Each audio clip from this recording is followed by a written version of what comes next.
नमस्कार विद्यार्थी भाइ बहिनीहरू, तपाईँहरू हेर्दै हुनुहुन्छ राम रिमाल युट्युब च्यानल। आज म तपाईँहरूलाई इकाइ 5 कक्षा 10 को इकाइ 5 लाई संक्षिप्त गरी हाम्रो 11वटा पाठलाई प्रस्तुत गर्ने प्रयास गरिरहेको छु। सरकारका अङ्गहरू, त्यसमध्येमा सरकारका अङ्गहरू, अर्गन्स अफ गभर्मेन्ट। यो इकाइको नाम हो नागरिक चेतना, सिभिक अवेरनेस। यस इकाइबाट फाइनल एक्जाममा जम्मा 11 अङ्कको प्रश्न सोधिन्छ। संक्षिप्तमा 1 र लामो उत्तरमा 1 गरी 7 र 4 गरेर 11 नम्बर सोधिन्छ। खण्ड खमा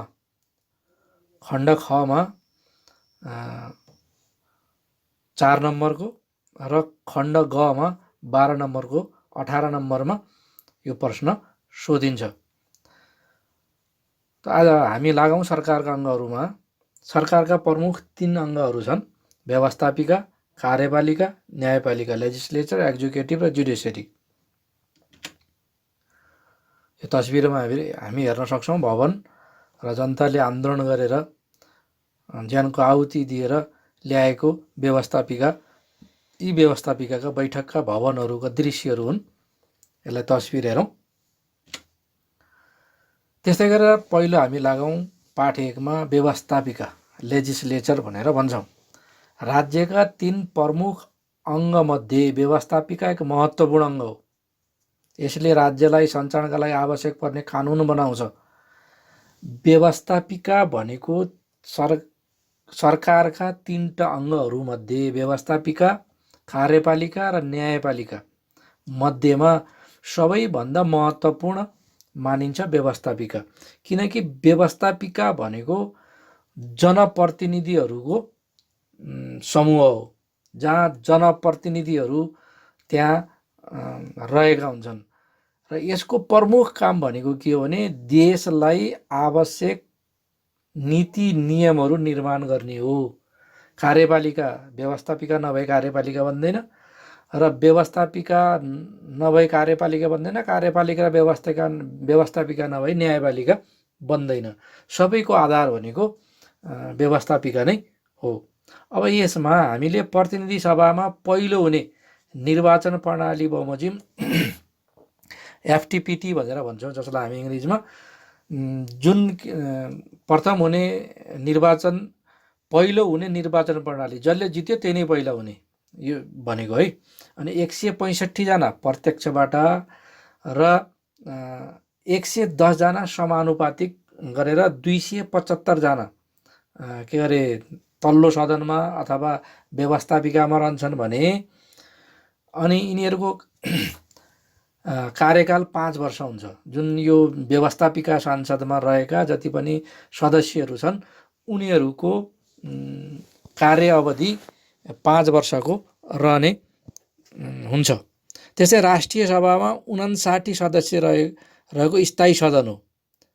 प्रत्येक प्रदेशबाट 8 जनाले को दरले 7 प्रदेशको 56 जना र नेपाल सरकारको सिफारिसमा राष्ट्रपतिद्वारा मनोनित 3 जना सदस्य रहने व्यवस्था छ। सम्झिराखौँ, 56 जना हरेक प्रदेशबाट आउँछन्। एउटा प्रदेशबाट 8 जना भनेपछि 8 7 56 भयो। त्यस्तै गरेर राष्ट्रपतिबाट मनोनित हुन्छ है। राष्ट्रपतिबाट 3 जना मनोनित भएका सांसदहरू छन्, जस्तै युवराज खतिवडा जुन अर्थमन्त्री रहेका थिए, अनि राम नारायण भिडारी र बिमला पौडेल 3 जना हुन्। यो 3 जना मध्येमा युवराज खतिवडाको उनको पदावधि सकिएको हुनाले उनी राजीनामा लाएर कार्यपालिकाबाट र यो सांसद सदस्यबाट राजीनामा दिइसकेका छन्। उसको सट्टामा अहिले अन्य व्यक्तिहरू के गरे निर्वाचित भएर आइसकेको हामी देख्छौँ। जस्तै वामदेव गौतम, अनि अर्को नारायण काजी श्रेष्ठ, यिनीहरू पनि राष्ट्रपतिबाट मनोनित सांसदहरू हुन्। यसमा महिला सहभागी 1/3 भन्दा बढी रहने प्रावधान छ। राष्ट्रिय सभा सदस्यको पदावधि 6 वर्ष हुनेछ र 1/3 सदस्यहरूको पदावधि प्रत्येक 2 वर्षमा समाप्त हुन्छ। यो भनेको त्यहाँ भएका यी 59 जना सबैको पदावधि के गरे एउटै हुँदैन, 1/3 को प्रत्येक 2 वर्षमा समाप्त हुन्छ। त्यही मध्येमा युवराज खतिवडा हुन् है, त्यसरी परेका थिए। सङ्घीय संसदको सदस्य हुने निम्नलिखितको योग्यता हुनुपर्छ। परीक्षाको दृष्टिकोणले यो अत्यन्तै महत्त्वपूर्ण मानिन्छ। के अरे सङ्घीय संसदको सदस्य हुन कस्तो खालको योग्यता हुनुपर्छ भनेर सोध्न सक्छ एक्जाममा। त्यसको लागि यो अत्यन्तै महत्त्वपूर्ण छ, यसलाई नोटमा लेख्ने प्रयास गर्नुहोला। नेपालको नागरिक हुनुपर्ने, नेपालको नागरिक त अनिवार्य हो। प्रतिनिधि सभाका लागि 25 वर्ष, राष्ट्रिय सभाको लागि 35 वर्ष उमेर पुरा भएको हुनुपर्ने, ख्याल रखौँ।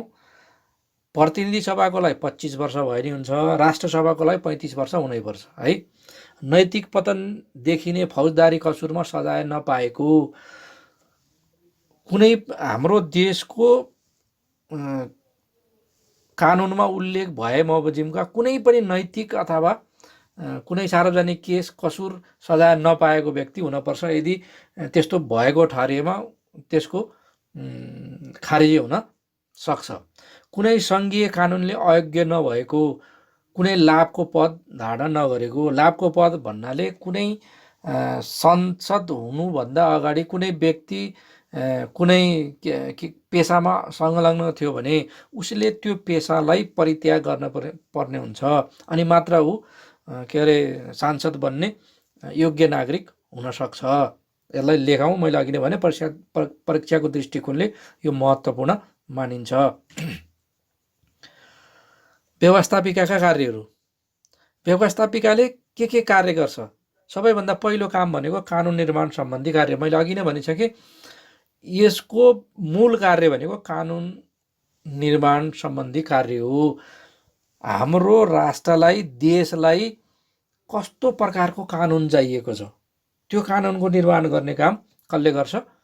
व्यवस्थापिकाले गर्छ है। अनि अर्को प्रशासनिक कार्य, सरकार प्रमुख प्रशासनिक कार्य भन्ने बित्तिकै जस्तै अहिले हाम्रो सरकार प्रमुख भनेको केपी ओली प्रधानमन्त्री हुन्, सम्माननीय प्रधानमन्त्री केपी ओली हुन्। तर उनलाई पनि यही व्यवस्थापिकाले सरकार प्रमुख बनाएको हो। तसर्थ हामी के भन्न सक्छौँ भने व्यवस्थापिका अत्यन्तै महत्त्वपूर्ण अङ्ग हो। सरकारका 3 अङ्गहरूमध्येमा एउटा प्रथम प्रमुख हो। अनि यसको पहिलो कार्य भनेको कानुन निर्माण गर्ने हो, प्रशासनिक कार्य गर्ने हो। प्रशासनिक कार्य भन्ने बित्तिकै कार्यपालिकालाई नियन्त्रण गर्ने, देशमा सुशासन कायम गर्ने कामहरू प्रशासनिक कार्यहरू अन्तर्गत पर्न जान्छ। आर्थिक नियन्त्रण सम्बन्धी कार्य। आर्थिक नियन्त्रण सम्बन्धी कार्य अन्तर्गत के पर्छ भने जस्तै व्यवस्थापिका र अन्य निकायहरूले राष्ट्रिय ढुकुटीबाट के कति खर्च गरे भन्ने कुराहरू, सरकारी रकम खर्च गर्न पाइँदैन, गरे कति गरे भन्ने सारा लेखाजोखा कसले गर्छ? व्यवस्थापिकाले गर्छ। संविधान संशोधन सम्बन्धी कार्य, कन्स्टिट्युसन एमेन्डेन्ट फङ्सनिङ भनेर भन्छ इङ्ग्लिसमा। यो भनेको हाम्रो देशको संविधानलाई संशोधन गर्न पर्यो भने कार्यपालिकाले संशोधन गर्न पाउँदैन, न्यायपालिकाले गर्न पाउँदैन। त्यो गर्ने अधिकार कसलाई छ? मात्र व्यवस्थापिकालाई रहेको छ। वर्तमान व्यवस्थापिकाका अध्यक्ष अग्निप्रसाद सापकोटा हुन्। अनि उपाध्यक्ष शिवमाया तुम्बा हम्फेले राजीनामा लगाए पश्चात उक्त पद 2076 माघबाट पद खाली रहेको छ। भनेको शिवमाया तुम्बा हम्फेले राजीनामा लगाएपछि त्यो पदमा को जाने, कसलाई लाने भन्ने विवाद भयो। विवाद भएपछि कोरोना भाइरसले गर्दा ती कुराहरू त्यस्तै अन्यलमा छ। अहिले त्यो पद रिक्त अवस्थामा रहेको हामी पाउन सक्छौँ। त्यस्तै गरेर व्यवस्थापिका सदस्य समक्ष छलफलको लागि प्रस्तुत गरिएको प्रस्तावित कानुनलाई विधेयक अथवा बिल भनेर भनिन्छ, जुन व्यवस्थापिका सदस्यहरूको बहुमतबाट पारित भइसकेपछि कानुनमा परिणत हुन्छ। हो, यो बुँदा अत्यन्तै महत्त्वपूर्ण छ है।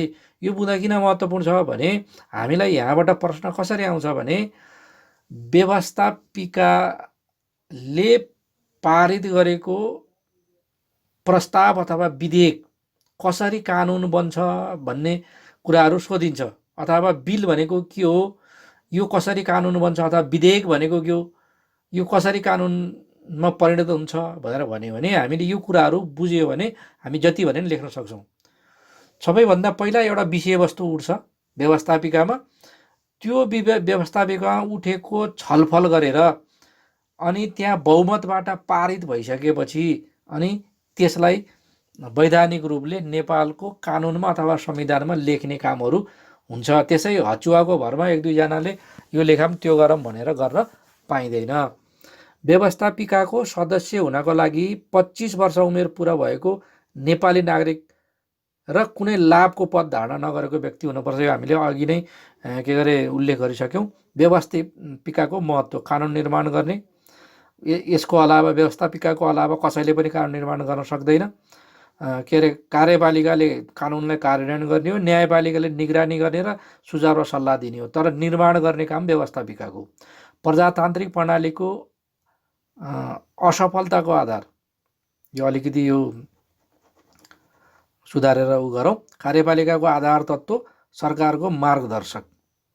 सबै मैले भने नि अघि यो महत्त्वपूर्ण हुनको कारण त्यो हो भने यो के गरे सबैको लागि महत्त्वपूर्ण छ। यसले कार्यपालिकालाई नियन्त्रण गर्छ, यसले न्यायपालिकालाई पनि नियन्त्रणमा राख्छ। पाठ 2, कार्यपालिका एक्जिक्युटिभ। कानुन कार्यान्वयन गर्ने निकाय कार्यपालिका हो। कार्यपालिकालाई सरकार वा मन्त्री परिषदको रूपमा पनि बुझ्ने गरिन्छ। नेपालको कार्यकारी अधिकार मन्त्री परिषदमा नियन छ। यो हामी बुझौँ, क्याबिनेट मिनिस्टर भनेर, मिनिस्ट्री भनेर भन्छौँ, त्यसलाई हामी मन्त्री परिषद भन्छौँ। नेपालमा केन्द्रमा सङ्घीय कार्यपालिका, प्रदेशमा प्रदेश कार्यपालिका र स्थानीय निकायमा स्थानीय निकाय कार्यपालिका व्यवस्था गरिएको छ। अहिले हाम्रो नेपालको नयाँ संविधान 2072 असोज 3 गते जुन लागू भयो त्यसअनुसार हाम्रो 3टा शासक प्रणालीहरू छ। एउटा सङ्घमा छ केन्द्रमा, एउटा प्रदेशमा, 7वटै प्रदेशमा, र 7वटै प्रदेश अन्तर्गत रहेका स्थानीय निकायहरूमा रहने पालिकाहरू रहने व्यवस्था गरिएको छ। सङ्घीय कार्यपालिकामा बहुमत प्राप्त सांसदीय दलको नेता प्रधानमन्त्री हुने र निजको अध्यक्षमा मन्त्री परिषदको गठन हुने व्यवस्था छ। जस्तै अब के गरे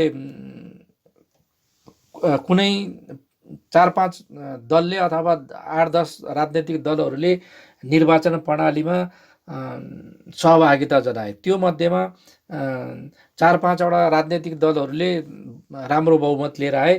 त्यो मध्येमा सबैभन्दा धेरै बहुमत कसले ल्याएको छ हो त्यो दलको जुन के गरे सांसदीय दलको नेता हुन्छ। फेरि दलभित्र पनि प्रधानमन्त्री हुनुभन्दा पहिला आफ्नो राजनैतिक पार्टीबाट ऊ सांसदीय दलको नेता भएको हुनुपर्छ र त्यही व्यक्ति नै बहुमत पाएको सांसदीय दलको नेता नै प्रधानमन्त्री हुन्छ र उसको अध्यक्षमा अन्य मन्त्रीहरू गठन हुन्छ। त्यसैले नेपालको प्रधानमन्त्रीलाई राष्ट्र प्रमुखको रूपमा हेरिन्छ। तर कार्यको हिसाबले राष्ट्र प्रमुख उसलाई मानिन्छ, तर मान मर्यादाको हिसाबले राष्ट्र प्रमुख राष्ट्रपतिलाई मान्ने चलन हाम्रो देशमा रहेको छ। राष्ट्रपतिले प्रधानमन्त्रीको सिफारिसमा संसद सदस्यहरूको मध्येबाट समावेशी सिद्धान्त बमोजिम बढीमा 25 जना सदस्य रहेको मन्त्री परिषदको गठन गर्ने व्यवस्था छ। यो पहिला हामी के देख्थ्यौँ भने हाम्रा मन्त्री परिषदहरू 40-45 जनाको सम्म के अरे मन्त्रीमण्डलहरू हुन्थे।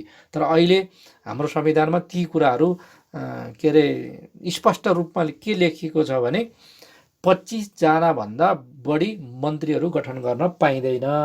तर कुरो एउटै हो। कुरो कसरी एउटै हो भने पहिला जम्बो मन्त्रीमण्डल बन्थ्यो भनेर हामी भन्थ्यौँ। तर अहिले के छ भने अहिले त जम्बो भन्दा नि डबल जम्बो हुन्छ। किन भन्दाखेरि अब एउटा सङ्घमा हुन्छ, एउटा प्रदेशमा हुन्छ, अनि अर्को के गरे स्थानीय पालिकाहरूमा हुन्छ। तिनीहरूको सङ्ख्या जोड्ने हो भने त त्यो पहिलाको जम्बोभन्दा कति ठुलो देखिन्छ। अनि यस्तो अवस्थामा म त सुरुदेखि नै के भन्दै आएको छु भने सङ्घीयता जुन सङ्घीयता छ, सङ्घीयता नेपालको लागि उपयुक्त शासन व्यवस्था होइन।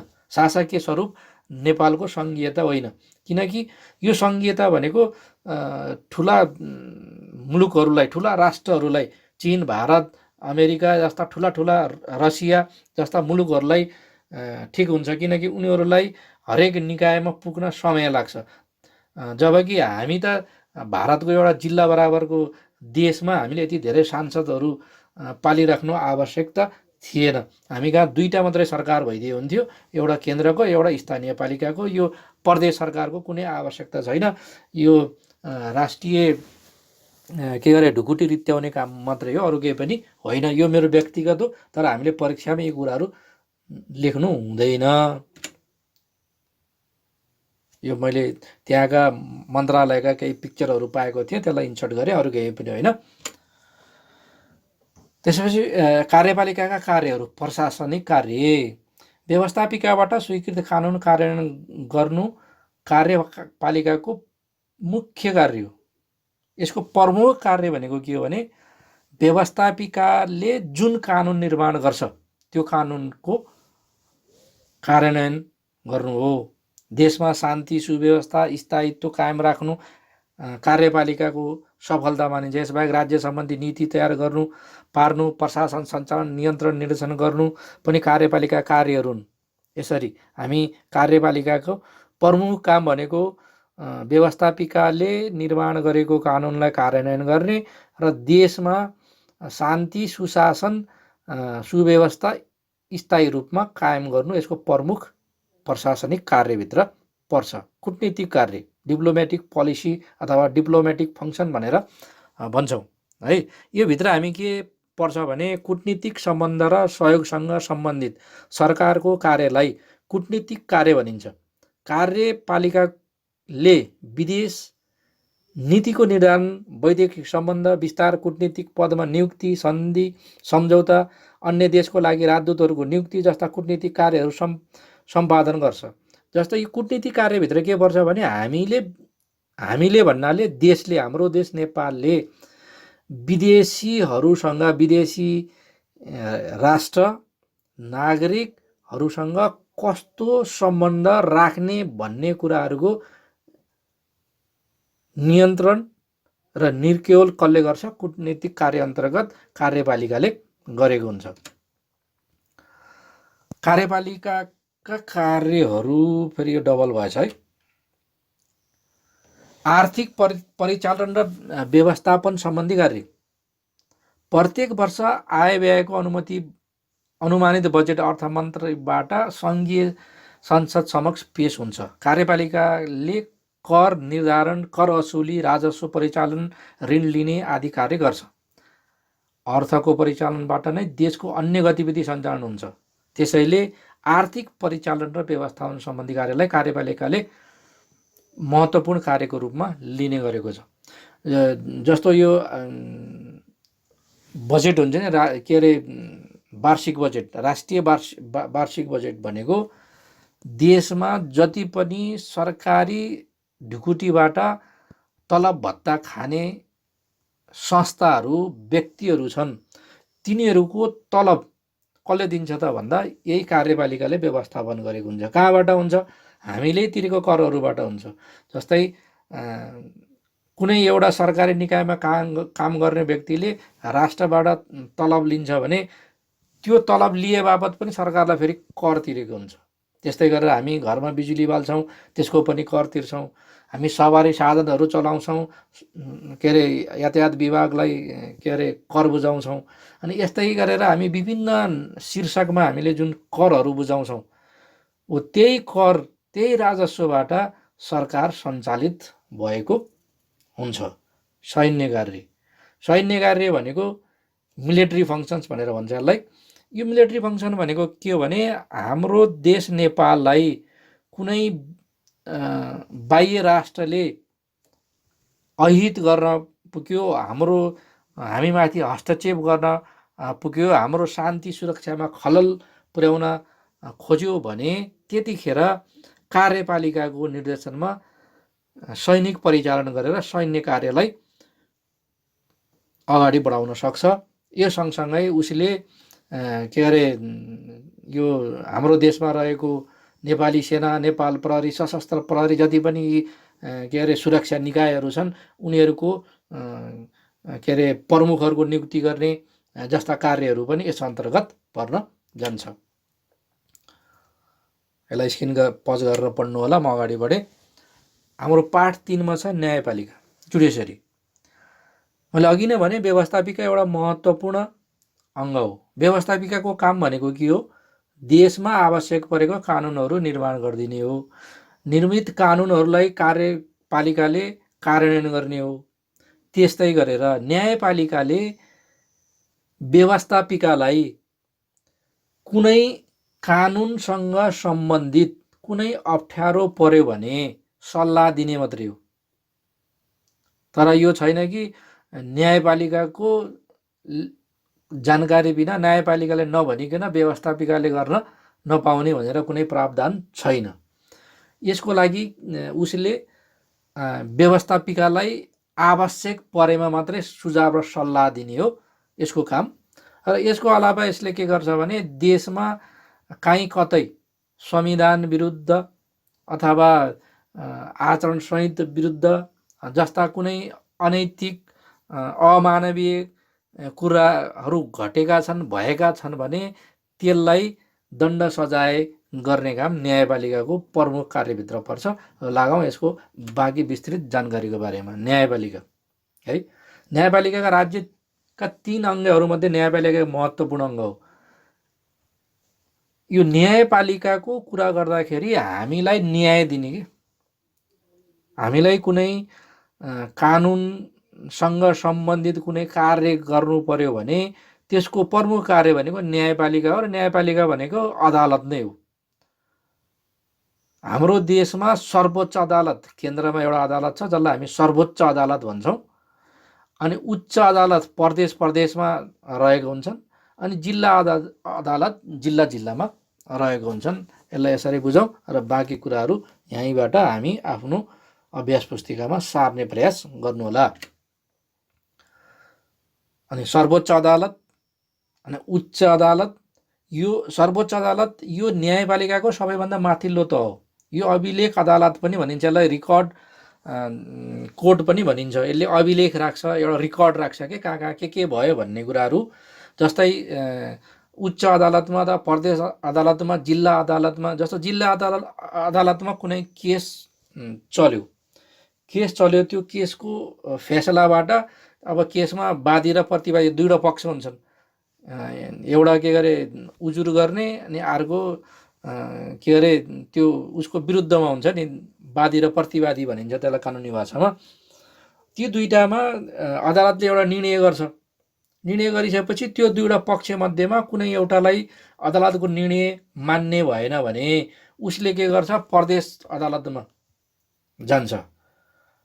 प्रदेश अदालतको पनि निर्णय उसलाई मान्ने भएन भने उसले अन्तिम जाने अदालत भनेको सर्वोच्च अदालतले हो। र सर्वोच्च अदालतले जे निर्णय गर्छ त्यो नै अन्तिम निर्णय हुन्छ। त्यसैले यसलाई अभिलेख अदालत पनि भनिन्छ। यस अदालतमा प्रधान न्यायाधीशका अतिरिक्त बढीमा 20 जना न्यायाधीश रहने प्रावधान छ। संवैधानिक परिषदको सिफारिसमा प्रधान न्यायाधीशको र न्याय परिषदको सिफारिसमा सर्वोच्च अदालतको न्यायाधीशको नियुक्ति हुन्छ। नियुक्ति राष्ट्रपतिबाट हुन्छ है। सर्वोच्च अदालतको न्यायाधीश पदमा कम्तीमा 3 वर्ष काम गरेको व्यक्ति प्रधान न्यायाधीशको पदमा नियुक्ति हुन सक्छ। सर्वोच्च अदालतमा कम्तीमा 3 वर्ष काम गरेको व्यक्ति प्रधान न्यायाधीश हुनुहुन्छ। सबै पढे लेखेको, म यति डिग्री गरेको, कानुनको ज्ञाता भनेर उसलाई सर्वोच्च अदालतले त्यहाँ न्यायाधीश नियुक्ति गर्न सक्दैन। सर्वोच्च अदालतमा न्यायाधीशको पदमा कम्तीमा 3 वर्ष काम गरेको हुनुपर्छ है। उच्च अदालत, प्रत्येक प्रदेशमा एक उच्च अदालत हुन्छ। 7वटा प्रदेशमा 7वटा अदालतहरू रहेका हुन्छन्। प्रत्येक उच्च अदालतमा मुख्य न्यायाधीश अतिरिक्त अन्य न्यायाधीशहरू रहन्छन्। उच्च अदालतको मुख्य न्यायाधीश र न्यायाधीशहरूको नियुक्ति न्याय परिषदको सिफारिसमा प्रधान न्यायाधीशले गर्छ। उच्च अदालतको मुख्य न्यायाधीश र न्यायाधीश हुने निम्नलिखित योग्यता हुनुपर्छ। यसको योग्यताहरू हेरौँ। कानुनमा स्नातक उपाधि प्राप्त गरी जिल्ला न्यायाधीशको पदमा 5 वर्ष काम गरेको वा कानुनमा स्नातक उपाधि प्राप्त गरी वरिष्ठ अधिवक्ता वा अधिवक्ताका रूपमा कम्तीमा 10 वर्ष निरन्तर वकालत गरेको वा कम्तीमा 10 वर्ष कानुनको अध्यापन अन्वेषण वा कानुन वा न्याय सम्बन्धी अन्य कुनै क्षेत्रमा निरन्तर काम गरेको न्यायको सेवाको कम्तीमा राजपत्रान्तिक प्रथम श्रेणी पदमा कम्तीमा 5 वर्ष काम गरेको। अर्को मुद्दा छ नेपाली नागरिक हुनुपर्ने। यो नेपाली नागरिक सबैलाई चाहियो। नेपाल गैर नेपाली आएर नेपालमा बसोबास गरेको छ, नेपालको नागरिकता उसँग छैन भने ऊ प्रधान न्यायाधीश अथवा न्यायाधीशको पदमा नियुक्ति हुन पाउँदैन। नेपालको नागरिकता लिएकै हुनुपर्ने हुन्छ। जिल्ला अदालत, प्रत्येक जिल्लामा एक जिल्ला अदालत रहनेछ। स्थानीय स्तरका न्यायिक निकाय जिल्ला अदालतको मातहतमा हुन्छन्। जिल्ला अदालतले आफ्नो मातहतका न्यायिक निकायहरूको निरीक्षण एवं सुपरिवेक्षण गर्ने र आवश्यक निर्देशन दिन सक्छ। जिल्ला अदालतका न्यायाधीशहरूको नियुक्ति न्याय परिषदको सिफारिसमा प्रधान न्यायाधीशबाट हुने व्यवस्था छ। नजिर, जस्तै अघि हामीले व्यवस्थापिकामा पढेका थियौँ, बिल अथवा विधेयक। विधेयक भनेको नेपाली हो, बिल भनेको इङ्ग्लिस हो। त्यस्तै गरेर यहाँ नजिर, पछि नियमका रूपमा प्रस्तुत गरिने कुनै मुद्दाका सिलसिलामा सर्वोच्च अदालतले गरेको पूर्व निर्णयलाई नजिर भनेर भनिन्छ। कुनै यस्तो विशेष अथवा विषम परिस्थितिमा सर्वोच्च न्यायालयले विशेष खालको निर्णय गर्यो जुन अहिले योभन्दा अगाडि भएकै थिएनन्, हाम्रो के अरे कानुनसँग अलि बाजिने खालको छ भने हो, त्यस्तो कुरालाई सर्वोच्च अदालतले के गर्छ, नजिरको रूपमा लिन सक्छ। यो यस्तो योभन्दा अगाडि पनि भएको थियो भनेर, फर एक्जाम्पल, नजिर भनेको एज इन एक्जाम्पल, त्यही नै बुझौँ है। न्यायपालिका कार्यहरू, न्यायपालिका राज्यको उच्च मर्यादित अङ्ग हो। अब यसका कार्यहरू, प्रमुख कार्यहरू, न्यायपालिका कार्यहरू अधिकार र स्वतन्त्रको संरक्षण गर्ने, यसको प्रमुख काम भनेको यही नै हो। काहीँ मानव अधिकारको हनन भयो कि, काहीँ संविधानको उल्लङ्घन भयो कि जस्ता कुराहरू यहाँ संविधान प्रदत्त अधिकार स्वतन्त्रको रक्षा गर्ने, अधिकार हनन भएका सोको सुरक्षा गर्ने, परामर्श सम्बन्धी कार्य, जटिल कानुन प्रशासन र समस्या परामर्श प्रदान गर्ने। यो भनेको कार्यपालिका, व्यवस्थापिका र व्यवस्थापिकालाई के गरे कानुन निर्माणमा कुनै बाधा व्यवधान आयो भने र उसले चाह्यो भने गएर परामर्श दिने। अनि त्यस्तै गरेर कार्यपालिकालाई व्यवस्थापिकाले बनाएको के गरे कानुनलाई कार्यान्वयन गर्नमा कुनै अप्ठ्यारो सिर्जना भयो भने त्यतिखेर कानुनसँग सम्बन्धित व्याख्या विश्लेषण गर्ने काम यो न्यायपालिकाको हुन आउँछ। न्यायिक कार्य, प्रचलित कानुनको प्रयोग गरी नागरिकलाई न्याय प्रदान गर्ने, न्याय सम्बन्धी र अपराध नियन्त्रण गर्ने, दिवानी र फौजदारी मुद्दाहरूको फैसला गर्ने, कानुनको व्याख्या गर्ने। मैले अघि नै भने कानुनको व्याख्या गर्ने। व्यवस्थापिका र कार्यपालिकालाई कुनै पनि प्रकारका अप्ठ्याराहरू, चाहे कानुन निर्माण गर्न होस् चाहे कार्यान्वयन गर्न होस्, कुनै अप्ठ्यारो पर्यो भने के अरे न्यायपालिकाले उनीहरूलाई सुझाव दिने, सल्लाह दिने, स्पष्ट पार्ने। नजिरको स्थापना, होइन भने नजिर भनेको विशेष अवस्थामा यदि सर्वोच्च अदालतले कुनै यस्तो निर्णय लिन्छ भने त्यो उदाहरणीय रूपमा रहिरहेको हुन्छ। विगतमा पनि यस्तो भएको थियो भनेर उनीहरूले रेकर्ड राखेको हुन्छ। संवैधानिक निकायहरू, कन्स्टिट्युसन्स बडी, नेपालको संविधानको भाग 21 देखि भाग 26 सम्म संवैधानिक निकायको व्यवस्था गरिएको छ। जस्तै अख्तियार दुरुपयोग अनुसन्धान आयोग। यो आयोगको प्रमुख काम भनेको के हो भने देशमा भइरहेको भ्रष्टाचारलाई नियन्त्रण गर्नु। प्रमुख काम भनेको जति पनि सरकारी के अरे सम्पत्तिहरू छ त्यसको दुरुपयोग नहोस् भन्ने नियन्त्रण र निगरानी गर्ने यसको के गरे प्रमुख कार्य हो। महालेखा परीक्षक, नेपालको संविधानको भाग 22 मा महालेखा परीक्षकको व्यवस्था गरिएको छ। महालेखा परीक्षकको पदावधि नियुक्तिको मितिले 6 वर्ष हुनेछ। राष्ट्रपति र उपराष्ट्रपतिको कार्यालय, सर्वोच्च अदालत, सङ्घीय सांसद, प्रदेश सभा, प्रदेश सरकार, स्थानीय तर संवैधानिक निकायका लेखा परीक्षण महालेखा परीक्षणबाट हुन्छ। यो भनेको के भने जति पनि सरकारी निकाय छन्, सरकारी ढुकुटीबाट जति पनि सङ्घ संस्थाहरू सञ्चालन हुन्छन्, तिनीहरूको वार्षिक रूपमा कति आम्दानी भयो, कति खर्च भयो, कसरी भयो भन्ने कुराहरू यसले हेर्ने, नियन्त्रण गर्ने काम गर्छ। लोकसेवा आयोग, जुन हामी पब्लिक कमिसन आयोग पनि भनेर भन्छौँ, राष्ट्रलाई विभिन्न प्रकारको आवश्यकताहरू पर्छ, विभिन्न खालका कर्मचारीहरूको आवश्यकता पर्छ। विभिन्न खालको भन्नाले विभिन्न खालका कर्मचारीहरू, जस्तै के अरे यातायात मन्त्रालयमा चाहियो, अनि के अरे मालपोत कार्यालयमा चाहियो, अनि जिल्ला अदालतमा चाहियो, अथवा के अरे प्रशासनिक फाँटमा चाहियो, अनि शिक्षा कार्यालयमा कर्मचारीहरू चाहिए। विभिन्न सेक्टरमा जुन कर्मचारीहरू चाहिन्छन्, ब्याङ्कमा होस्, वित्तीय संस्था होस्, जति पनि सरकारी निकायहरू छन्, त्यहाँ के अरे नयाँ कर्मचारीहरू नियुक्ति गर्ने काम लोकसेवा आयोगको। यसले परीक्षा र अन्तर्वार्ता लिएर अनि त्यहाँ कर्मचारीहरू नियुक्ति गर्ने यसको प्रमुख काम हो। निर्वाचन आयोग, हाम्रो देशमा 3 तहका निर्वाचन हुन्छन्। मूलत यसको काम दिने हो। निर्वाचन त विभिन्न प्रकारका हुन्छन्, तर सबै निर्वाचनमा ऊ सहभागी हुँदैन।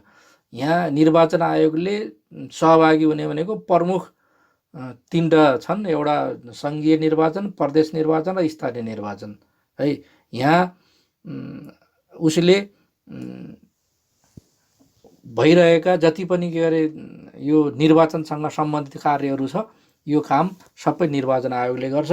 मतदाता नामावली सङ्कलन गर्ने, राजनैतिक दल दर्ता गर्ने, अनि उनीहरूको के अरे आचार संहिताहरू रेखदेख यताउति सबै महत्त्वपूर्ण कार्यहरू कसले गर्छ? निर्वाचन आयोगले गर्छ। राष्ट्रिय मानव अधिकार आयोग, नेपालको संविधान भाग 25मा राष्ट्रिय मानव अधिकार आयोग सम्बन्धी व्यवस्था गरिएको छ। मानव अधिकारको सम्मान, संरक्षण र सम्वर्धन तथा त्यसको प्रभावकारी कार्यान्वयनको सुनिश्चित गर्न राष्ट्रिय मानव अधिकार आयोगको कर्तव्य हो। निर्वाचन आयोग यो पनि डबल भएछ। राष्ट्रिय प्राकृतिक स्रोत तथा वित्तीय आयोग, राष्ट्रिय प्राकृतिक स्रोत तथा वित्तीय आयोग, नेपालको संविधानको भाग 26मा राष्ट्रिय प्राकृतिक स्रोत तथा वित्तीय आयोगको व्यवस्था गरेको छ। यस आयोगमा अध्यक्षसहित बढीमा 5 जना सदस्य रहने व्यवस्था छ। यस आयोगले सङ्घ, प्रदेश र स्थानीय सरकारलाई दिने अनुदानको सिफारिसमा एवं शर्त अनुदानको अध्ययन अनुसन्धान गरी आधार तयार गर्ने तथा राजस्व असुलीमा सुधार गर्नुपर्ने उपायहरू सुझाउँछ। यो संवैधानिक निकायमा पदाधिकारी हुने नियुक्ति संवैधानिक परिषदको सिफारिसमा राष्ट्रपतिबाट हुन्छ। 45 वर्ष उमेर पुरा भएको, कुनै राजनैतिक दलको सदस्य नरहेको, उच्च नैतिक चरित्रवान व्यक्ति मात्र यी निकायहरूको पदाधिकारीमा नियुक्ति हुन सक्छन्।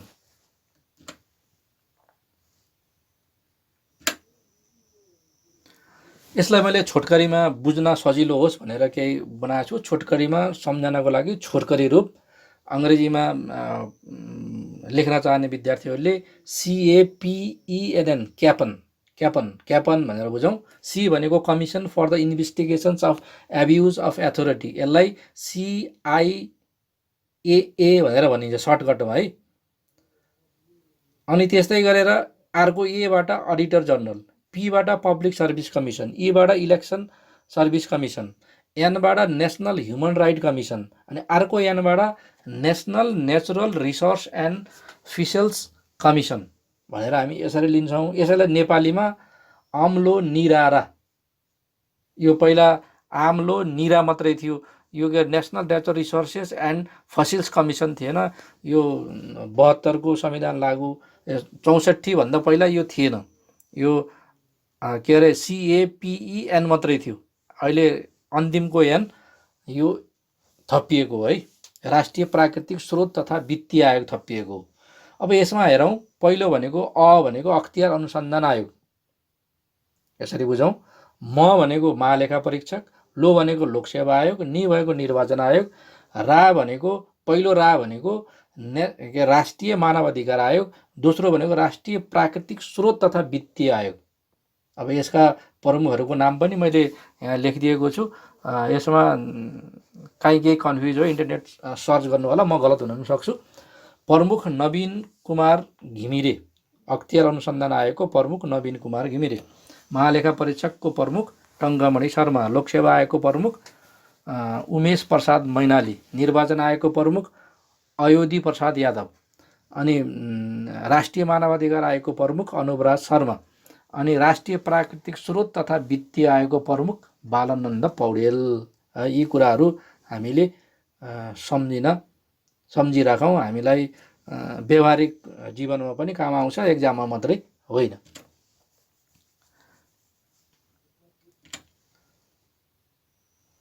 पाठ 5, अन्य संवैधानिक आयोगहरू। नेपालको संविधानको भाग 27 मा 7 वटा आयोगहरूको व्यवस्था गरिएको छ। यसमा राष्ट्रिय महिला आयोग, राष्ट्रिय दलित आयोग, राष्ट्रिय समावेशी आयोग, यो विभिन्न प्रकारका आयोगहरू गठन गरिएको छ। यो भनेको के हो भने यी विभिन्न तह र तबकामा रहेका जुन मानवीय सञ्जालहरू छ, त्यो सञ्जाललाई उनीहरूको अधिकारबाट वञ्चित हुन नपरोस् भन्ने उद्देश्यले यी आयोगहरूको गठन गरिएको हो। जस्तै महिला आयोग, राष्ट्रिय महिला आयोग, महिलाहरूलाई कुनै पनि बाधा व्यवधानहरू नआओस्, उनीहरूलाई लैङ्गिक विभेदीकरण कहीँ पनि नहोस्, उनीहरूको कुनै पनि प्रकारका अधिकारहरू हकहरू हनन नहुन् भन्ने उद्देश्यले यो आयोगको गठन गरिएको। त्यस्तै गरेर राष्ट्रिय दलित आयोग, दलितहरूको संरक्षण, उत्पीडन र छुवाछुत जस्ता के अरे कुकृतिबाट उनीहरूलाई मुक्त दिलाउन, उनीहरूको के अरे अधिकारलाई सुरक्षित गर्नको लागि यो आयोगको गठन गरिएको हो। यसलाई सिनपज गरेर पढ्नु होला, योभन्दा मैले बढी केही पनि बोलिनँ। राष्ट्रिय समावेशी आयोग, आदिवासी जनजाति आयोग, मधेसी आयोग, यो सबै भनेको के हो भने ती सबैलाई समेटेर देशको मूलधारमा समावेश गर्ने उद्देश्यले गठन गरिएका आयोगहरू हुन्, कमिसन्सहरू हुन्, अरू केही पनि होइन। थारू आयोग, मुस्लिम आयोग। पाठ 6, राजनैतिक दलहरू। राजनैतिक दल भनेको, हुन त मलाई राजनीति पटक्कै मन पर्दैन, तर कुनै एउटा व्यक्ति विषयलाई राजनीति मनै पर्दैन भनेर देश सञ्चालन गर्न कठिन हुन्छ। राजनीतिक दलहरू नभइकन देश सञ्चालन हुन सक्दैन। यो वितृष्णा, राजनीतिबाट वितृष्णा आउनको कारण के हो भने राजनीतिक गर्ने नेताहरू अगतिला भएपछि मलाई आजभोलि राजनीतिमा त्यति इन्ट्रेस्ट लाग्दैन। ती आफ्ना इन्ट्रेस्टका कुरा हुन्। राजनीतिक दल भनेको के हो भने देशमा शासन व्यवस्था सञ्चालन गर्न नभई नहुने अपरिहार्य एउटा संस्था हो। निर्वाचन परियोजनाको लागि निर्वाचन आयोगबाट राजनीतिक दलले मान्यता प्राप्त गर्नुपर्छ। अब सबैले राजनीतिक दल खोल्न पाउँदैन। अघि हामीले पढाएको थियौँ विभिन्न आयोगहरू, आमालो, नि, रारा भनेर पढाएको थियौँ हो। त्यसमा नि भनेको निर्वाचन आयोग हो। त्यो निर्वाचन आयोगले कुनै पनि दल दर्ता गर्नु पर्दाखेरि विभिन्न प्रकारका प्रक्रियाहरू तोकेको छ।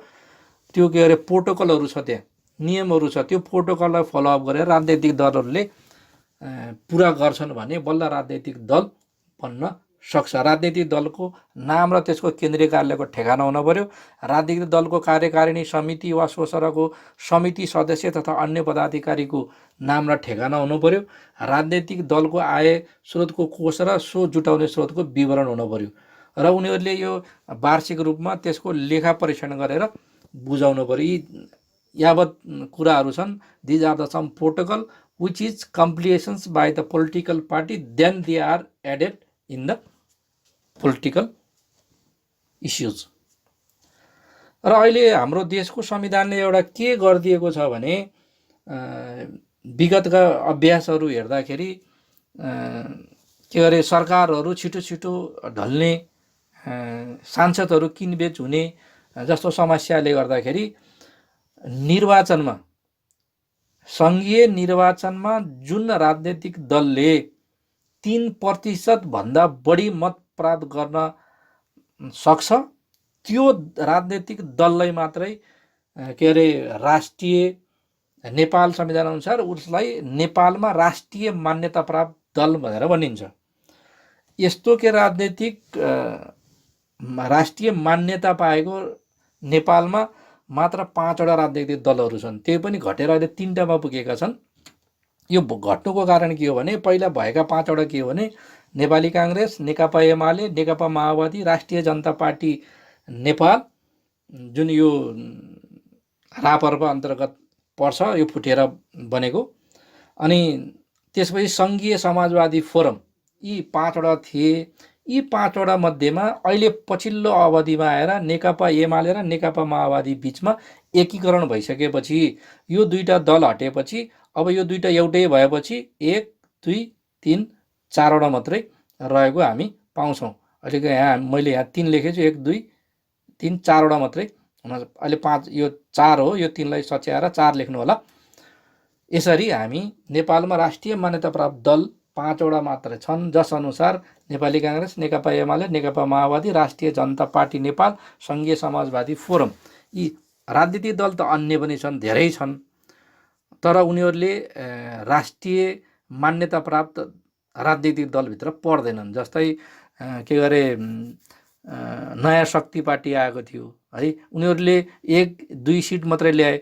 उनीहरूले कुल देशमा खसेको मत मध्येमा 3.5% ल्याउनै पर्छ, 3% मत ल्याउनै पर्छ, जुन ल्याउन सकेनन् है। यसरी यसलाई, यो मैले 3 लेखेको छु, यसलाई 4 बनाउन 4वटा के अरे पार्टीहरू मात्रै रहेको हामी पाउन सक्छौँ। निर्वाचन प्रक्रिया, निर्वाचन प्रक्रिया मैले अघि नै भने, निर्वाचन प्रक्रिया अन्तर्गत निर्वाचन आयोगले देशमा हुने सङ्घ, प्रदेश, स्थानीय स्तरमा जति पनि के अरे प्रतिनिधिहरू चुनिन्छन् तिनीहरूलाई निर्वाचन कसरी गर्ने, कसरी गराउने भन्ने सम्पूर्ण निर्णय निर्वाचन प्रक्रिया अन्तर्गत पर्छ। यस प्रक्रियामा मतदाताको नामावली सङ्कलन गर्ने, मतदान शिक्षा दिने, अनि निर्वाचन गर्ने, निर्वाचन भइसकेपछि त्यो उपलब्ध भएका मतहरूलाई सुरक्षित साथ सम्बन्धित निकायमा पुर्याउने, अनि त्यो मतगणना गर्ने र नतिजा प्रकाशन गर्ने जस्ता प्रक्रियाहरू यस अन्तर्गत पर्छन्। मतदाता नामावली, मैले अघि नै भने, आजभोलि पहिला के थियो भने नेपालको नागरिकता आफूसँग छ भने के गरे उमेर पुगेको छ, नेपालको नागरिकता छ भने मत हाल्न पाउँथ्यो। तर अहिले त्यस्तो छैन। नेपालको नागरिकता मात्रै भएर भएन, हामीलाई के गरे मतदाता नामावलीमा त्यो व्यक्तिको नाम हुन पर्यो, अनि मात्र उसले के गर्न पाउँछ, आफ्नो मतदान गर्न पाउँछ। अन्यथा ऊ मतदान गर्न नै पाउँदैन, उम्मेदवार हुन नै पाउँदैन। मतदाता परिचय पत्र, अनि यो परिचय पत्र भनेको के हो भने, जो व्यक्तिको मतदाता नामावलीमा नाम छ उसले यो मतपत्र के अरे परिचय पत्र पाउँछ र उसैले मतदान के गरे गर्न पाउँछ। जस्तै हामी ड्राइभिङ लाइसेन्स लिन्छौँ, जसरी हामी नेपालको नागरिकता लिन्छौँ, हो त्यस्तै प्रकारको यो परिचय पत्र पनि हो। मतदान केन्द्र, एउटा सबैलाई पाएक पर्ने ठाउँमा निर्वाचन आयोगले के गरिदिन्छ भने, सबैलाई सरल होस्, सुलभ होस् भन्ने उद्देश्यले एउटा मतदान केन्द्र राखेको हुन्छ, जहाँ गएर त्यहाँका नागरिकहरूले आफ्नो मत खसाल्छन्। त्यसलाई मतदान केन्द्र भनिन्छ। उम्मेदवार र निजीको योग्यता, कुनै पनि निर्वाचन उम्मेदवार हुन कानुनले उमेरको न्यूनतम हद तोकेको हुन्छ। तोकेको उमेर योग्यता, यो त हामीले योभन्दा पहिला पनि पढेका थियौँ। यहाँ निर्वाचन आयोगले आफ्नो उसमा उल्लेख गरिदिएको हुन्छ। राष्ट्रपति, उपराष्ट्रपतिको लागि 45 वर्ष उमेर पुरा भएको हुनुपर्ने, सङ्घीय संसदको सदस्य, प्रतिनिधि सभाको लागि 25 वर्ष, अनि राष्ट्रिय सभाको लागि 35 वर्ष, प्रदेश सभाको लागि 25 वर्ष, गाउँपालिका अध्यक्ष, उपाध्यक्ष, सदस्य, नगरपालिका प्रमुख, उपप्रमुख सदस्यलाई 21 वर्ष उमेर पुरा भएको हुनुपर्छ। गाउँ नगर सभाका सदस्य 21 वर्ष। यो हामीलाई 25-35 हुनैपर्छ भन्ने छैन, 21 वर्षमा पनि हुन पाउँछ। यो निर्वाचन आयोगले तोकेको कुराहरू अन्तर्गत पर्यो।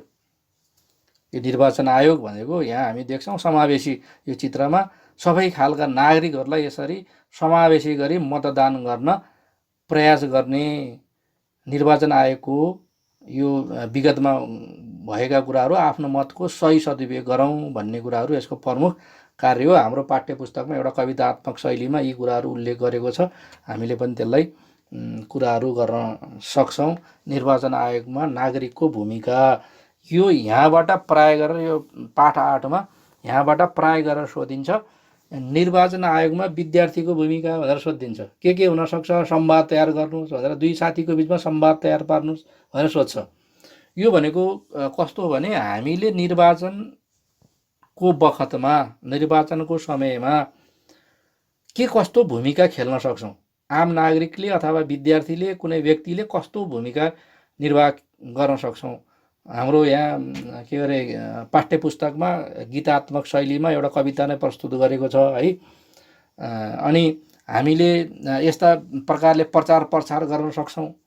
अनि कतिपय व्यक्ति हुन्छन् नि, जसलाई भोट हाले नि केही नै हुँदैन, हामी मत दिन्न भन्ने खालका व्यक्तिहरूलाई हामी के गर्न सक्छौँ, सजग गर्न सक्छौँ, उनीहरूलाई के अरे सम्झाउन सक्छौँ। यदि तपाईँले मत हाल्नु भएन भने भोलि गलत मान्छे चुनिएर गयो भने तपाईँको हालत के होला, देशको हालत के होला जस्ता कुराहरू दिएर उसलाई भावनात्मक रूपले उत्साहेर हामी के अरे निर्वाचनमा सहभागी गराउन सक्छौँ।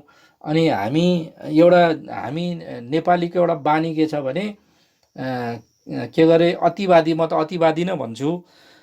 कस्तो छ भने म कुनै राजनैतिक दलमा लागेको छु भने, म जुनसुकै राजनैतिक दलमा लागे तापनि यदि मेरो राजनैतिक दलले जुन व्यक्ति उठाएको छ त्यो व्यक्ति सही छैन, मलाई थाहा छ त्यो व्यक्ति सही छैन, त्यो भ्रष्ट छ, करप्ट छ, त्यो सबैलाई थाहा भएको कुरो हो।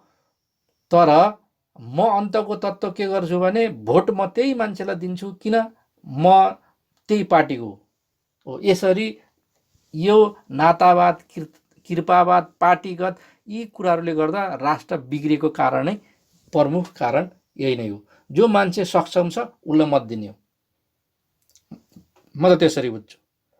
कुनै राजनीतिक दलको प्रचार प्रसार गरेर हिँड्न आवश्यक छैन। म त भोट गर्छु अनि तपाईँ नि जस्ता प्ले कार्डहरू लिएर हामी के गर्न सक्छौँ, प्रचार प्रसार गर्न सक्छौँ। त्यो प्रचार प्रसार भनेको हामी के गर्छौँ भने कुनै एउटा राजनैतिक दलको झोला बोकेर हामी प्रचार प्रसार गर्छौँ, त्यो गर्ने होइन। आम नागरिकले त्यो गर्ने होइन। हामी आम नागरिकको काम के हो भने मतदान गरौँ, जसोकोलाई गरौँ, सही चुने नि चुन्नुहोस्, गलत चुने नि चुन्नुहोस्। अहिले हामी के गरे बाहिर बसेर अहिले विभिन्न मिडियाहरूमा हेर्छौँ, विभिन्न प्रकारका भिडियो हेर्छौँ, हामी नेतालाई गाली गर्छौँ, राजनीतिक दललाई गाली गर्छौँ। तिनलाई गाली गर्ने होइन, तपाईँ हामीलाई गाली गर्ने हो। तपाईँ हामी बेकुफ भएर ती राजनीतिक दलका नेताहरू आज त्यस्तो ठाउँमा पुगेका हुन्। हामी बेकुफ, उनीहरूको त काम के अरे सपना देखाउने हो। They are the dream seller according to my view, according to my personal view. The politician is one of the dream merchant, dream seller. उनीहरू सपनाका व्यापारी हुन्, उनीहरूले सपना बाँड्दै हिँड्छन्, उनको कामै त्यही हो। गफ्नलाई उनीहरूको रोजीरोटी नै चल्दैन। तर एकचोटि उनीहरूले आफ्नो औकात देखाइसकेपछि फेरि हामी उसैको पछि लग्गु भएर फेरि पनि उसैलाई मत दिएर जिताउँछौँ। किन? हामी तिन पानेर कुखुराका सापरामा बिग्न थाल्छौँ। अनि यस्तो प्रक्रियाले हाम्रो मतदान सफलीभूत हुन सक्दैन। त्यसको लागि हामीलाई के हुन पर्यो? चेतना हुन पर्यो। चेतना दिने गल्ले हामीले, आम नागरिकले, विशेष गरेर हामी विद्यालयका शिक्षक विद्यार्थीले। हामी शिक्षक विद्यार्थी पनि के छौँ भने, हुन त तिमीहरूको उमेर त पुगेको छैन कुनै राजनीतिक दलमा गएर मताधिकार गर्ने, तर हामी शिक्षकमा छ। हामी शिक्षक नै के भन्छौँ, कतिपय शिक्षक भने आफ्ना कक्षामा पढ्ने विद्यार्थीलाई घरमा गएर आफ्ना बाबुआमालाई फलानु पार्टीमा भोट हाल, फलानु चिन्हमा भोट हाल भनेर हामी सिकाउँछौँ। हामीले शिक्षकले त के सिकाउनु पर्यो भने तिमीहरूले आफ्नो अभिभावकलाई गएर भन आफ्नो मतको सही सदुपयोग गर, सही मान्छेलाई चुनेर भोट हाल भन्नु पर्यो। किन अमुक पार्टीलाई, त्यो पार्टीलाई भनेर हामी किन उफ्रिनु पर्यो? हिजो मैले यो राजनीतिक दलका व्यक्तिलाई भोट हालेँ अथवा हालिनँ, तर अहिले उसैको मात हातमा बसेर मैले काम गर्न परिरहेको छ। अब भोलि कुनै अर्को राजनीतिक दल आउला, त्यहाँ पनि कुनै आवश्यक छैन मैले मत हालेको व्यक्ति आउँछ भन्ने, कुनै आउन सक्छ। अनि यस्ता कुराहरूलाई हामी अलिकति टाढा नरहिसम्म हामी आम जनता नसुध्रिकन नेपालको राजनीति सुध्रिनेवाला छैन, किनकि हाम्रो समुदायमा एउटा उखान प्रचलनमा आइरहेको छ, जुन जोगी आए पनि कानै चिरेको है। यी कुराहरूले हामी के गर्न सक्छौँ, जनतामा सचेतना जगाउन सक्छौँ। Not for sale, my vote is not for sale, मेरो भोट भोट बिक्री हुँदैन। जस्ता हामी के गरे भावनात्मक कुराहरूलाई प्रचार प्रसार गर्न सक्यो भने आम मानिसमा उत्साह जागृत गर्छ र उसले सही मानिस चुन्न सक्छ। जस्ता कुराहरू हामी इजिली गर्न सक्छौँ। पाठ 9 मा मानव अधिकार राष्ट्रिय तथा अन्तर्राष्ट्रिय निकायहरू है। इलानेवर रुजावेल्ट भन्ने एकजना महिला अधिकार कर्मी हुन्। यी मानव अधिकार कर्मी मानिन्छन्। यस परिभाषालाई अन्तर्राष्ट्रिय कानुनले प्रस्तुत गरेको हो। प्रत्येक मानिसमा जाति, भाषा, धर्म, लिङ्ग, अपाङ्गता, राष्ट्रिय तथा सामाजिक र आर्थिक अवस्थामा, राष्ट्रिय सिमाना आदिको भेदभाव बिनाको व्यवहार लगायतका पक्षमा मानव अधिकार भित्र पर्छन्। मेन यसको मानव अधिकार राष्ट्रिय तथा अन्तर्राष्ट्रिय निकायहरू अथवा मानव अधिकारको मूल सारांश भनेको यही नै हो। मानिस, जाति, धर्म, लिङ्ग, अपाङ्गता, राष्ट्रियता है। यी कुराहरूलाई हामीले स्क्रिन पज गरेर पढ्ने काम गर्नु होला। म अगाडि बढेँ। यो अघि नै मैले माथि उल्लेख गरेँ। यिनीहरू के हुन्, प्रमुख उद्देश्यहरू रहेको हामी पाउन सक्छौँ। मैले अगाडि बढेँ, भिडियो धेरै लामो हुन गयो। राष्ट्रिय मानव अधिकार आयोग, अनारक्षित क्षेत्र सेवा केन्द्र इन्सेक, यो पाठ्य पुस्तक पनि छ। यसलाई स्क्रिन पज गरौँ र यसलाई हेरौँ। यो लोगो, विशेष गरेर लोगो चिनाउँ है। मैले अहिलेसम्म देखाएका जति पनि लोगोहरू छन् यहाँ, यो तपाईँहरूले एकदम बुझ्न आवश्यक छ, किनकि परीक्षामा यस्तो के अरे लोगो दिन्छ, यो कुन संस्थाको हो, यो संस्थाका कामहरू के हुन् भनेर सोध्न सक्छ, अथवा लोगो बनाऊ भनेर आउन सक्छ। यसलाई अलिकति विशेष ख्याल गर्ने। Amnesty international. त्यसपछि 10 मा महिला र आदिवासी तथा जनजाति सम्बन्धी अधिकार है। अब यसमा महिला अधिकारको हाम्रो जनसङ्ख्याको आधाभन्दा बढी हिस्सा महिला जनसङ्ख्याले गटेको छ। सबैले जानेको बुझेको कुराहरू हो। महिलाहरूको हक स्थापित नगरी महिला सशक्तिकरण सम्भव हुँदैन। अब भन्नलाई हामी के भन्छौँ भने, हाम्रो देशका कानुनले के भन्छ भने महिलालाई प्राथमिकता दिने, महिलालाई देशको राजनीतिको मूलधारमा ल्याउने भनेर हामी भन्छौँ। तर अहिले हाम्रो देशको शासन पद्धतिलाई हेर्ने भने कतिपय ठाउँमा महिला कोटामा पुरुषले उम्मेदवारी दिइरहेको हामी देख्छौँ। तर यति हुँदाहुँदै पनि हाम्रो अहिलेको संविधानले महिलाहरूलाई केही के अरे अगाडि ल्याउने प्रयास गरेको छ। जस्तै के गरे गाउँपालिका नगरपालिकामा के गरे मेयर महिला भए उपमेयर पुरुष, एउटा महिला एउटा पुरुष हुनपर्ने। यदि महिला के अरे छैनन् भने एउटै उसको हुन पाउँदैन। यस्ता व्यवस्थाहरू ल्याएको हामी देख्न पाउन सक्छौँ। यो भनेको महिला हितका कुराहरू हुन्। हामी यसलाई यसरी बुझौँ है। यसलाई स्क्रिन पज गरेर पढौँ, भिडियो लामो हुने भयो। मैले यसलाई कट गरेर अगाडि बढ्ने प्रयास गर्दैछु। तपाईँहरू भिडियो पज गरेर यसलाई लेख्न पढ्न सक्नुहुन्छ।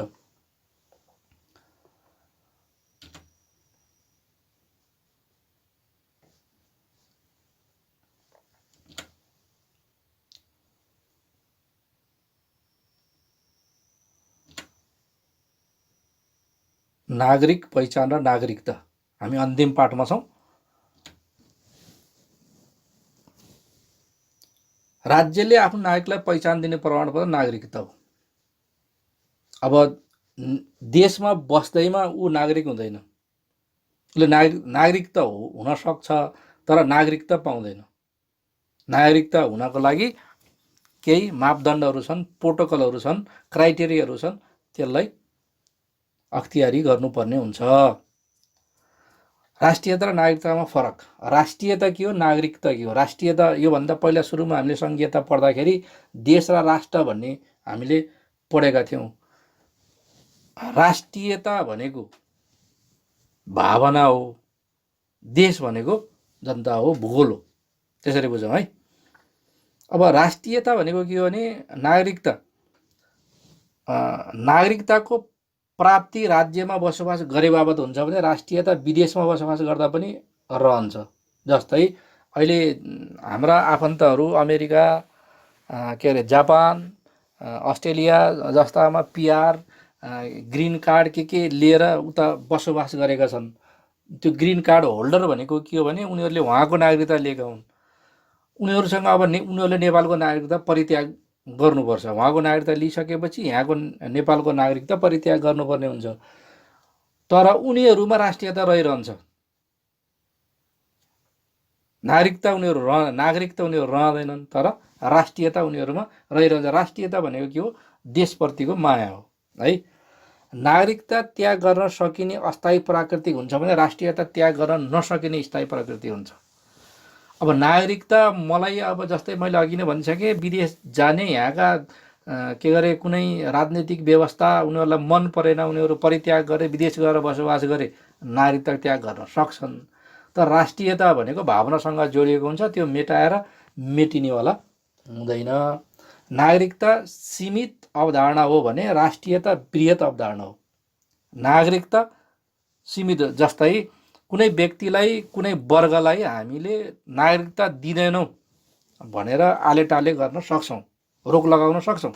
तर राष्ट्रियता कसैलाई त देशको माया नगर भनेर हामी उसलाई रोक्न सक्छौँ? सकिँदैन। यो विरोध हुन्छ। नागरिकता राज्य र कानुन बिचको सम्बन्ध हो भने राष्ट्रियता भावनाको सम्बन्धको उद्घोतक हो। नागरिकता भनेको राज्यले एउटा कागजमा लेखेर ल आजबाट तपाईँ हाम्रो देशको नागरिक हो, तपाईँ फलानाको छोरा हो, तपाईँको ठेगाना फलानु ठाउँ हो भनेर तोक दिने हो। तर राष्ट्रियता भनेको भावनात्मक कुरो हुन्छ। अब त यस्तो त उस्तो हाम्रो देशसँग सरोकार नगर, माया नगर भनेर हामी भन्न त सक्छौँ, तर उसले त्यो कुराहरू उसलाई कम्पलसरी हुँदैन, त्यो भावनासँग सम्बन्धित रहेको हुन्छ। नागरिकता सम्बन्धी मान्यताहरू। नागरिकता सम्बन्धमा विभिन्न मान्यताहरू छन्। जन्मका आधारमा नागरिकता प्राप्त गर्ने मान्यता, जन्मेको भूगोलसँग सम्बन्धित रहेको नागरिकता प्राप्तिको अवस्थालाई जनाउँछ। त्यस्तै वंशजको आधारमा नागरिकता, प्रतिलिपि, आमा बाबुको वंशसँग सम्बन्धित रहेको नागरिकता आदि कुराहरू यसमा उल्लेख गरेका छौँ। अब यसका अगाडि मैले बढेँ। अब कस्ता कस्ता व्यक्तिले कस्ता कस्ता खालका नागरिकताहरू पाउँछन्। वंशजको आधारमा नागरिकता पहिलो लिउँ।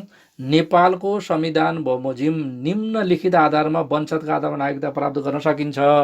1. कुनै व्यक्तिको जन्म हुँदाको बखतमा निजको बाबु वा आमा नेपालको नागरिक रहेछ भने त्यस्तो व्यक्तिले वंशजका आधारमा नेपालको नागरिकता पाउने व्यवस्था छ है। कुनै व्यक्ति जन्म हुँदा बखत निजीको बाबुआमा नेपालको नागरिक रहेछन् भने, जस्तै कुनै एउटा व्यक्ति के गरे का मातापिता यहाँ बस्छन्, नेपालमा बस्छन्, यहाँ बस्छन् भनेको नेपालमा बसेका हुन्छन् र उनीहरू नेपालका नागरिक हुन्।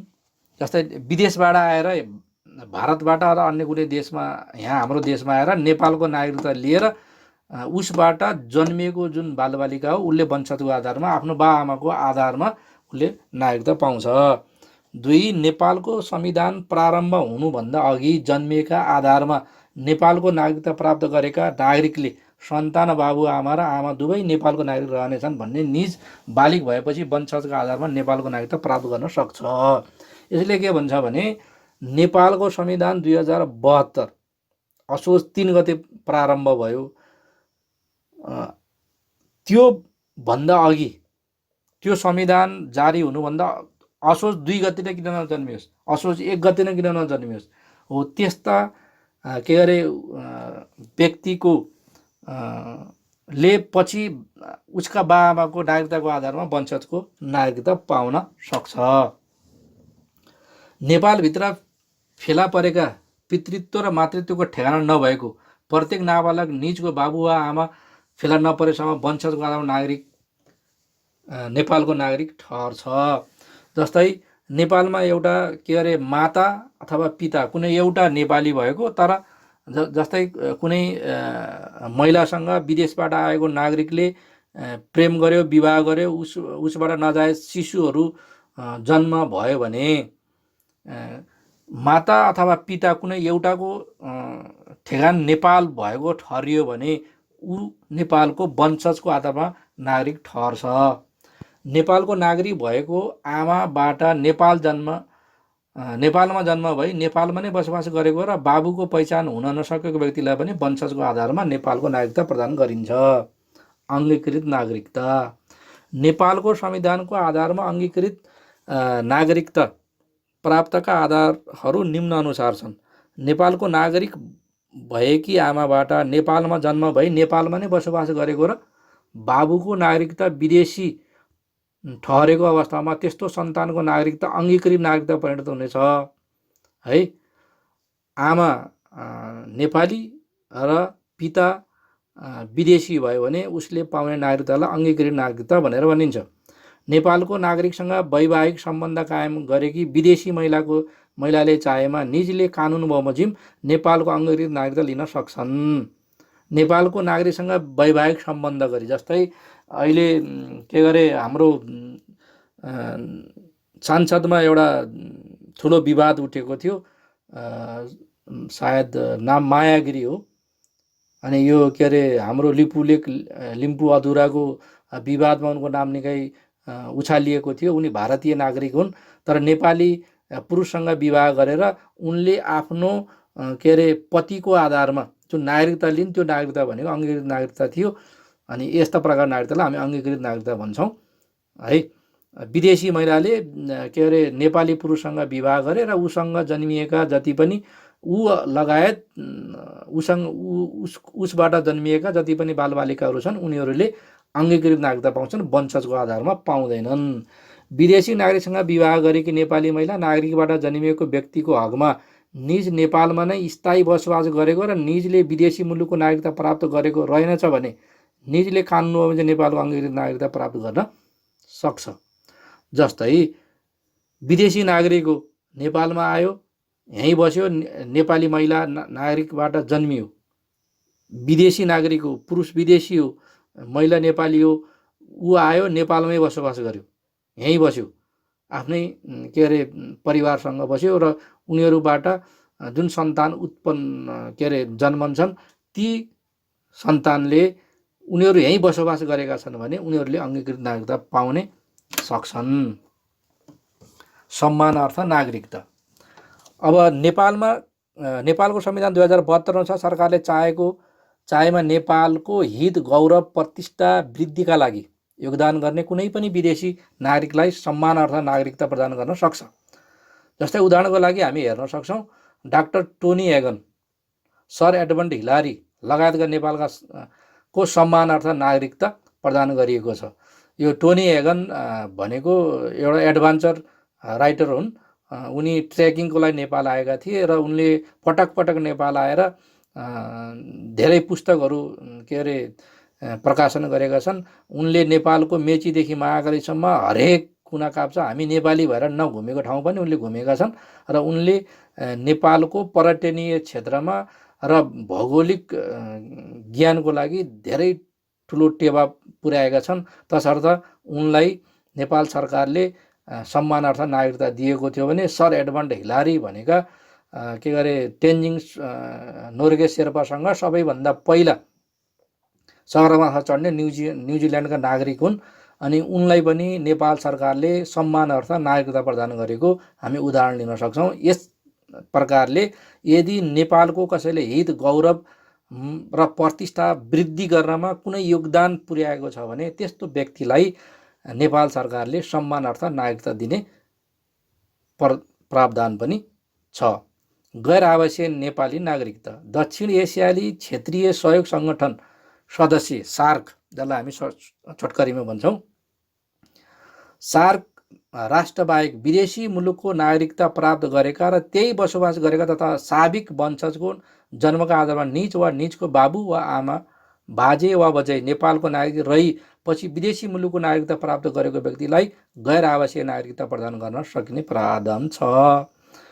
कुनै व्यक्ति अथवा कुनै बालबालिका अहिले विदेशमा गएर बसे, यहाँको नागरिकता त्यागे, उतै गएर बसे, अनि पछि उनीहरू फर्केर आए, त्यहाँ बस्न उनीहरूलाई सहज भएन अथवा कुनै कारणले कुनै इच्छाले उनीहरू फर्केर नेपालमै आए र उनीहरूको माता पिता बाजे बजैमध्ये कुनै नेपालको नागरिकता प्राप्त गरेको व्यक्ति रहेछ भने त्यसको आधारमा त्यस्तो व्यक्तिलाई गैर आवासीय नेपाली नागरिकता प्रदान गर्ने व्यवस्था नेपाल सरकारको अथवा नेपालको संविधानमा उल्लेख भएको हामी पाउन सक्छौँ।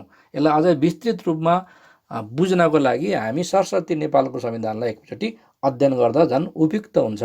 आशा छ तपाईँहरूलाई यस भिडियोले यो युनिट 5 अन्तर्गत रहेका कुराहरूमा धेरै नै सहयोग पुग्छ अथवा पुर्याउँछ भन्ने आशा लिएको छु।